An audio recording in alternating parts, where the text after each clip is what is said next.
세상을 살다 보면은 어떤 특정한 날을 기다리게 되어집니다. 그런데 그 날들이 점점 나에게 가까워 다가올수록 기대가 되는 때가 있고, 때로는 마음이 점점점 더 불안해질 때가 있습니다. 초등학교 때 밤늦게 숙제를 열심히 다 하고 다음날 선생님을 만날 때의 기분은 어떤 기분일까요? 만나고 싶고 합격하고 싶은 마음일 겁니다. 해야 할 숙제를 하지 아니하고 교실로 들어설 때의 마음은 어떤 마음일까요? 그렇게 꿈에 그리던 집을 구입을 하고 잔금을 다 치르고 입주하는 그날은 기쁜 날일 것입니다. 여러분, 오늘은 2021년 대림절 첫째 주일, 이제 거룩하신 예수님 탄생을 준비하는 절기가 되었습니다. 여러분의 가정에, 여러분의 사업의 터에, 여러분의 인생 여정에 주님을 기쁨으로 영접하는 절기가 될 수 있기를 축원합니다. 여러분의 인생에 이 절기를 앞으로 더 몇 번 더 맞이할 것 같습니까? 어떻게 그러면 살아야 할까요? 어떻게 준비해야 할까요? 오늘 본문은 우리에게 해답을 줍니다. 오직 지혜 있는 자로 살아라. 15절 말씀에. 왜 지혜롭게 살아야 할까요? 때가 악하니라. 팀 한셀이라고 하는 사람이 당신이 35세라면 살 날이 500일밖에 남지 않았다라고 하는 글을 썼습니다. 내용인즉, 당신이 나이가 35이라면 만약 35년을 더 산다고 가정을 하고 잠자는 시간, 식사하는 시간, 일하는 시간, 잡담하는 시간, 허대리를 하는 시간, 병원 가는 시간, 이런 시간을 제외하고 정말로 내 삶을 내 마음대로 의미 있는 날은 500일밖에 남지 않았다. 500일이면 여러분 1년하고 35일. 그래서 시편 90편 12절에 이렇게 말합니다. 우리에게 우리의 날 계수함을 가르치사 지혜의 마음을 얻게 하소서. 그렇게 고백을 합니다. 지혜의 마음. 사탄은 때를 악하게 만들어 우리로 하여금 내가 가진 시간을 사용하지 못하도록 날마다 방해하고 날마다 분주하게 하고 날마다 힘들게 하여 오로지 하나님의 자녀임에도 자녀답게 살지 못하게 하는 악한 때가 되었습니다. 그러므로 우리는 지혜롭게 살아야 합니다. 아동부에 달란트 시장을 합니다. 달란트라고 하는 것은 아이에게 상을 주는 쿠폰이지요. 교회 출석하면 1달란트, 공과 공부 열심히 하면 1달란트, 전도하면 1달란트, 몇 달간 고이 모아 이제 달란트 시장이 열려졌습니다. 아이들이 좋아하는 과자며 공이며 장난감이며 게임기며 먹을거리 떡볶이, 튀김, 학용품, 좋아하는 캐릭터가 전시되었습니다. 이제 가지고 있는 달란트를 누구든지 살 수가 있습니다. 그런데 한 아이를 봤더니 무조건 먹는 것만 이렇게 사서 먹습니다. 그리고 일찌감치 달란트를 다 소진하고 그리고 합니다. 나 저거 갖고 싶은데 달란트가 없습니다.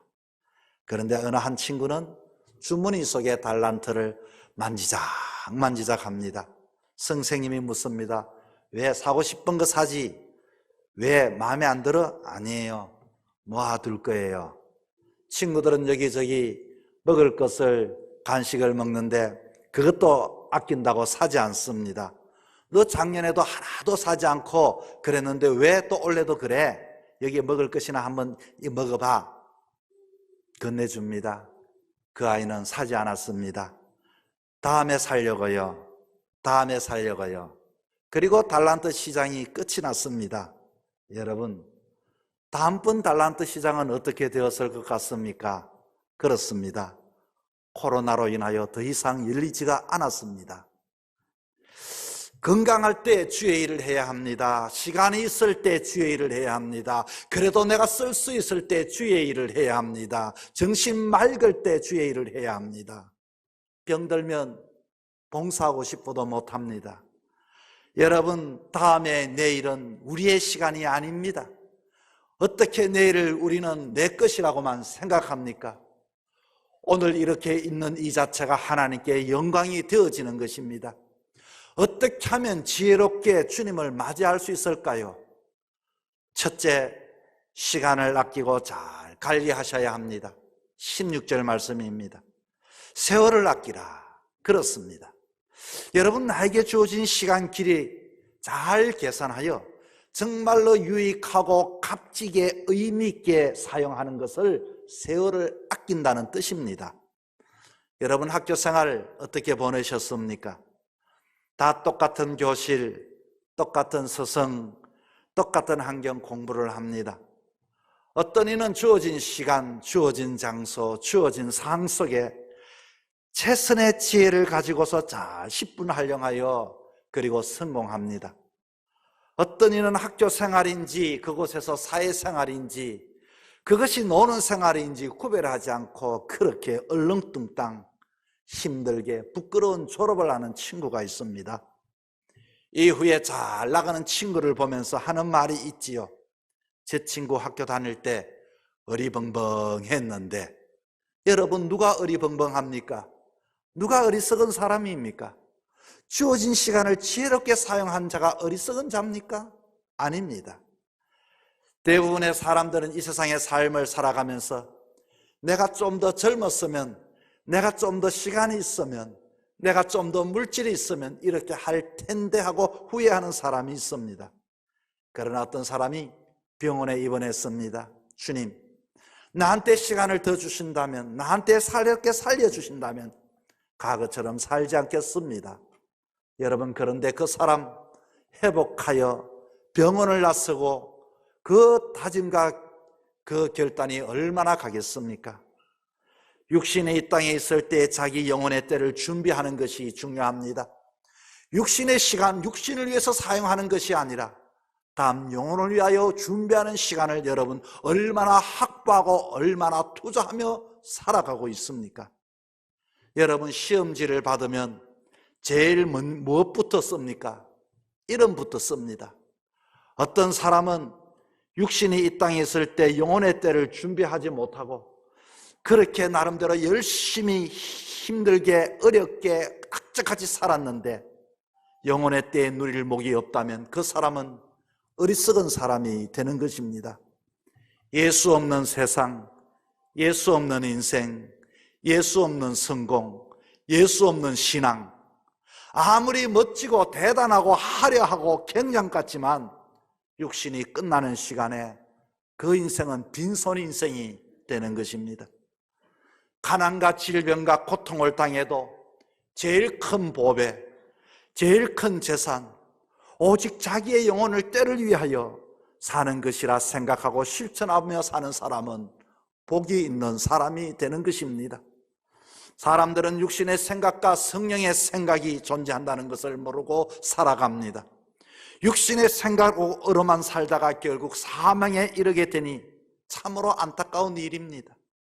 세상에서도 바보라고 불리는 자는 자기가 하는 생각, 언어, 행동이 옳은지 그른지, 그것이 나에게 유익이 될지 손해가 될지, 자기가 사는지 죽는지 모르는 채 망할 것으로 세월을 사는 사람들입니다. 아담은 뱀의 지혜와 지식에 동의했습니다. 선악과를 먹었습니다. 눈이 밝아졌습니다. 그는 보지 못하는 것을 보았습니다. 그러나 그는 영원한 죽음을 얻게 되었습니다. 이것은 사망의 지혜입니다. 멸망의 지혜입니다. 마귀의 지혜입니다. 누구든지 마귀의 지혜를 쫓는 사람은 마귀에서 나오는 죄와 저주와 멸망을 면치 못합니다. 여러분, 내가 사는 인생, 내가 살아온 인생 냉정하게 한번 생각해 보십시오. 정말 내가 보내는 시간, 앞으로도 반복하여 지난 그런 삶을 살아간다면 내가 살아가는 그 시간이 나를 행복하게 해줄 것 같습니까? 나를 보장해 줄 것 같습니까? 내가 복이 있을 것 같습니까? 주님 오십니다. 세월을 아껴야 합니다. 왜냐? 때가 악하기 때문입니다. 이 때는 어떤 때입니까? 때가 악하여 우리를 너무 바쁘게 하여 오시는 예수님을 잊어버리게 합니다. 이 때는 악하여 우리를 너무 힘들게 합니다. 오시는 예수님을 생각하지 못하게 합니다. 이 때는 너무 악하여 우리가 예수님 옆에 항상 있을 것으로만 알고 그렇게 예수님을 영접하지 않습니다. 대강절 우리의 시간을 다시금 생각하면서 내 영혼을 위해 세월을 아껴 여러분에게 이 절기가 복된 절기가 되기를 주의 이름으로 축원합니다.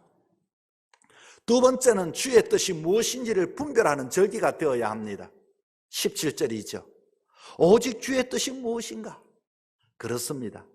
성탄이 오시는데 과연 그 주님은 어떤 마음으로 오시는가? 무엇을 위해서 오시는가? 우리는 다시 곰곰이 생각해 보셔야 합니다. 우리는 열심히 믿으면 되는 줄 압니다. 그러나 그분의 뜻을 알고 믿는 사람들이 되어야 합니다. 여러분, 똑똑한 학생은 열심히 공부하는 학생이 아니라 그 출제자 교수의 의도가 무엇인지를 파악하는 자가 똑똑한 학생입니다. 유능한 사업가는 열심히 일하는 자가 아니라 그 물건을 만들 때도 고객의 입장에서 늘 언제나 생각하고서 물건을 만들고 파는 사람입니다. 우리는 어떤 환경과 여건 속에서도 내 뜻이 아닌 주의 뜻이 무엇인지를 분별하고 의도를 알고 그렇게 삶을 살아가야 합니다. 멀리 있는 친구에게 연락이 왔습니다. 요즘 사는 게 어떠냐고. 그리고 물었습니다. 너는 어떠냐고. 그랬더니 그렇게 말합니다. 그냥 산다고. 요즘 살 맛도 안 나고 코로나 때문에 되는 것도 없고 그냥 산다고. 그런데 여러분, 제 친구뿐만 아니라 우리 성도들이 살아가는 것을 보면 참 안타까울 때가 많습니다. 사람들이 코로나라고 하는 이유로 시리에 빠져 있고 모든 것을 코로나 탓으로 돌리며 살아갑니다. 나의 인생의 시스템을 좀 더 탄탄하게 만들 필요가 있습니다. 지금은 코로나지만 그때는 과거에는 가난이 우리에게 찾아왔습니다. 앞으로도 더 큰 물결이 우리에게 다가올 것입니다. 내 삶의 인생의 철학 시스템이 단단하지 않으면 언제나 그 태풍과 바람과 물결은 우리에게 덮쳐올 것이고 우리를 흔들게 되어질 것입니다. 여러분, 코로나로 인하여 인생들의 기반이 무너진 사람들이 많이 있습니다. 신앙의 습관들이 무너졌습니다. 신앙의 모습이 무너졌습니다. 왜 그렇습니까? 내 인생의 철학, 내 인생의 가치관이 단단하지 않기 때문에 그런 것입니다. 내 인생의 문화생활, 이들은 학습하고 배우고 사람을 만나는 것은 가능한데 교회 예배하는 것은 잠시 접어두는 사람들이 있습니다. 누가 볼까요? 주님은 압니다. 내 자녀가 인생에 사는 모습을 누구를 통해 배웁니까? 나를 통해 배웁니다. 내 자녀도 내 인생처럼 그렇게 살기를 원합니까? 여러분, 내 인생에 내 자녀에게 주는 마음으로 우리는 어떤 바람이 불어와도 어떤 환경이 있어 내 인생의 신앙의 기본의 시스템을 단단히 세워가는 사람이 되어야 하는 것입니다. 오늘 말씀에 주의 뜻이 무엇인지를 이해하라고 하셨는데 주님 오실 때 무엇을 우리에게 원하실까요? 그 어려운 가운데서 너가 믿음을 지켰구나. 그 힘든 가운데서도 너는 이와 같이 예배를 드렸구나. 그 가운데서 너는 신앙을 지켰구나. 하나님께 가까이 하지 않는 것, 여러분, 오늘 말씀의 주의 뜻이 무엇인지 교회를 가까이 하지 않고 때로는 이런 핑계로 저런 핑계로 믿음을 피해가고 다른 문화 생활을 하는 사람들이, 새로운 문화를 하는 사람들이 얼마나 많은지 모릅니다. 주님 뜻일까요? 주의 뜻을 이해하기보다도 애매한 논리로 자신을 변명하며 합리하는 사람들이 얼마나 많은지 모릅니다. 이런 시대에 어떻게 하면 정신 똑바로 차리고 우리는 주의 뜻을 알 수 있을까요? 오늘 보면 18절을 보십시오. 술 취하지 말라. 방탕한 것이니 성령의 충만을 받으라. 여기에 해답이 있습니다. 오늘도 사람들은 명예의 술에 취해서, 물질의 술에 취해서, 경쟁의 술에 취해서, 자기의 술에 취해서 영혼의 일에 대해서는 제정신이 아닙니다. 깨어나지를 못합니다. 처음 성탄의 소식의 사람들은 모두 오실 주님을 기다리면서도 제정신이 아니었습니다. 마치 술 취한 사람처럼 제정신이 아니었습니다. 헤롯을 보십시오. 권력의 술에 취해 있었습니다. 동방박사들이 묻습니다. 왕이 나셨다는데요. 아니, 내가 왕인데 누가 왕이 나셨어? 그는 정말로 메시아가 오실 것을 알고 있었던 왕이었지만, 그러나 자기의 자리를 놓기를 원하지 않았습니다. 그리고 밑에 사람들에게 조사를 시켰습니다. 메시아가 오신다는데 어디에 오시는지 조사해 보아라. 율법학자들과 그 밑에 가진 서기관들이 연구를 하고서 아마 오신다고 합니다. 그러면서도 이들은 알고 있으면서도 제정신이 아니니 그 밑에 붙어서 어떻게 하면 그 예수를 죽일 것인가 의논하는 자가 되었습니다. 지도자가 그러니 그 동네가 어떻게 되었습니까? 성경을 보시면 마태복음에 모두가 소동했다고 했습니다. 정말로 사람들이 어떻게 해야 할지, 여기서도 웅성웅성 저기서도 웅성웅성, 모두가 혼란스럽게 제정신이 아니었습니다. 세상이 흔들려집니다. 여러분, 우리는 무엇보다도 술 취한 사람처럼 제정신이 아닌 것이 아니라, 무엇보다도 우리는 어려운 시대에 성탄이 오실 때 우리의 가치관이 혼돈되는 것이 아니라 주의 뜻을 아는 방법이 있습니다. 성령의 충만을 받아라. 동방박사들은 헤롯에게 나아가 그렇게 물었지만, 이 헤롯은 말합니다. 왕이 나신다면 나에게 말해라. 나도 경배하리라. 이 동방박사들은 예수님께 경배한 이후 성령께서 그에게 가르쳤습니다. 헤롯에게 돌아가지 말라. 그들은 성령의 음성을 듣고서 말씀에 순종하여 헤롯에게 돌아가지 않았습니다. 뿐만 아니라 요셉이 아내 마리아가 임신한 소식을 듣고 가만히 끊기를 원했습니다. 그는 어떻게 해야 될지 알지를 못했습니다. 성령께서 그에게 가르쳤습니다. 그를 끊지 말라. 그는 예수라. 그래서 그는 성령의 음성을 듣고서 어떻게 해야 될지를 알고 있었던 것입니다. 예수님이 이 땅에 탄생하신 이후에도 그 요셉은 예루살렘으로 돌아가지 않고 애굽으로 돌아가려는 성령의 소리를 듣고 거기에 순종을 합니다. 여러분, 우리가 흔들려지는 세상 속에, 수많은 소리가 들려지는 이 세상 속에, 여기에 난리가 났다, 저기에 투자하면 더 좋은 것이 있다, 저기에는 더 무서운 것이 있다, 여기에는 더 좋은 것이 있다, 이런저런 수많은 소리, 하나님의 뜻을 어떻게 하면 알 수 있을까요? 어떻게 하면 하나님의 자녀로 삶을 살아갈 수 있을까요? 술 취하지 말라. 마지막에 때가 되면 이 세상의 술이 아니라 세상 술에 취해서 사람들이 제정신이 아닐 텐데, 모두가 성령의 충만함을 받게 되어질 때 우리는 진정 하나님의 뜻을 알게 되는 것입니다. 20세기 웨일즈 지방에 큰 부흥의 운동이 일어났습니다. 그때 제일 큰 은혜를 받은 것이 당나귀라고 했습니다. 옛날에는 사람들이 부부싸움을 하고 윗사람에게 꾸중을 받으면 마을 어기마다 메어놓은 당나귀가 있으면 지나가다가 발로 차고 손으로 때리고 분풀이를 했다고 합니다. 그런데 이 웨일즈 지방의 은혜를 받고 보니 사람들이 당나귀를 사랑하고 그 마음이 열려지게 되었다고 합니다. 그 정도로 거기에 성령이 임하고 역사가 일어나니 사람들의 마음이 다 넓어지고 풍기되었다는 이야기죠. 그럴 때에 어떤 한 청년이 웨일즈의 부흥운동을 듣고서 집회를 참여하여 간증을 합니다. 저는 웨일즈 사람이 아닙니다. 어떻게 해서 이렇게 술술에 쩌던, 그렇게 이 동네가 비틀거리던 동네가 그 성령의 충만을 받고 은혜를 받고 그렇게 놀라운 동네로 바뀌었다는 것을 비밀을 알고 싶어서 제가 왔는데, 그 비밀이 뭐냐고 도무지 알 수가 없습니다. 그럴 때에 그 부흥운동을 주도했던 이반 로버트 목사님이 말합니다. 비밀은 없습니다. 성령의 충만함을 구하십시오. 주실 것입니다. 이것이 그의 결론이었습니다. 여러분, 이 세상 속에서 우리는 어떻게 하면 하나님의 의도를 알고 하나님을 이해할 수 있고 하나님의 그 뜻이 무엇인지를 알 수 있겠습니까? 세상은 끊임없이 우리로 하여금 술 취하게 합니다.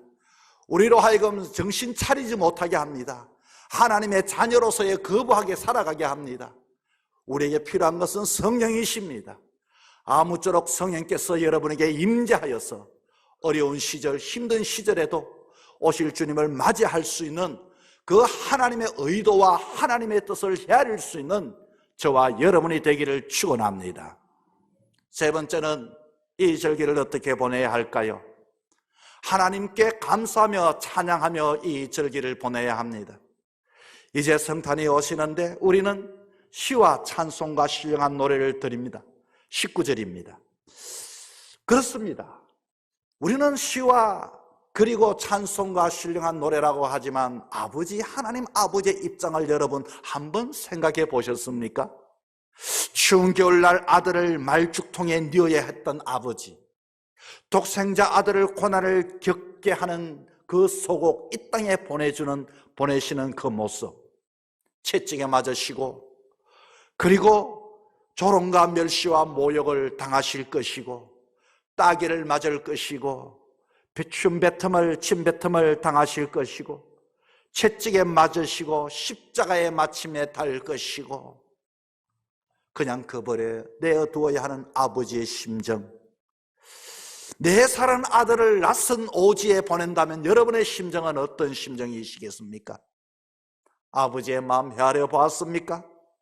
자식이 고통당하면 그 고통을 대신하고 싶은 것이 부모의 마음인데 예수님께서 탄생하시는 그날 하나님 아버지의 마음은 분명 아픔과 고통이었을 것입니다. 그러면 우리는 성탄이 오실 때 어떻게 준비해야 합니까? 그 아버지의 그 결단을 보면서 우리는 그 사랑을 알고서 감사하며 찬송하며 신령한 노래를 서로가 주고받으며 그와 같이 화답하며 살아가는 자가 되어야 하는 것입니다. 여러분, 누가복음에 봤더니 마리아가 엘리사벳을 방문합니다. 그럴 때 엘리사벳은 이 마리아를 맞이하면서 이렇게 노래를 합니다. 여자 중에 너가 복이 있으며 너 태중의 아이도 복이 있도다. 그랬더니 마리아가 찬양을 합니다. 내 마음이 하나님 내 구주를 기뻐하였으면 그의 여종의 비천함을 돌보셨습니다. 이제 후로 만세의 날을 복이 있다 일컬이로다. 이렇게 주님을 찬양했습니다. 무슨 말씀입니까? 우리도 찬양할 수밖에 없지요. 그분이 이 땅에 오심으로 비천한 우리를 돌봐주시고 죄인의 위치에서 하나님의 자녀로 의롭다고 여기기 위하여 그 사랑을 주셨으니 우리는 복이 있는 사람이 되니 우리는 감사와 찬송과 신령한 노래로 화답하는 자가 되어야 하는 것입니다. 그렇습니다. 제일 처음엔 성탄의 소식이 전해질 때 하늘에부터 찬양이 있었습니다. 하늘에는 영광, 땅에는 평화, 천사들의 그 찬송과 더불어 이와 같은 찬송이 울려 퍼지게 되어진 것입니다. 주님은 찬양하는 자에게, 고백하는 자에게, 감사하는 자에게 주님은 가까이 오시게 되는 것입니다. 여러분, 성탄이 우리에게 오십니다. 우리가 세상에 빠져 세상 술에 비틀거리지 말아야 합니다. 주님이 오시는 줄도 모르고 정신없이 살아가지 말아야 합니다. 세상 일이 너무 힘들어 이와 같이 그것을 미뤄두어서도 안 됩니다. 여러분이 살 날 동안에 얼마나 이 절기를 이제 더 맞이하겠습니까?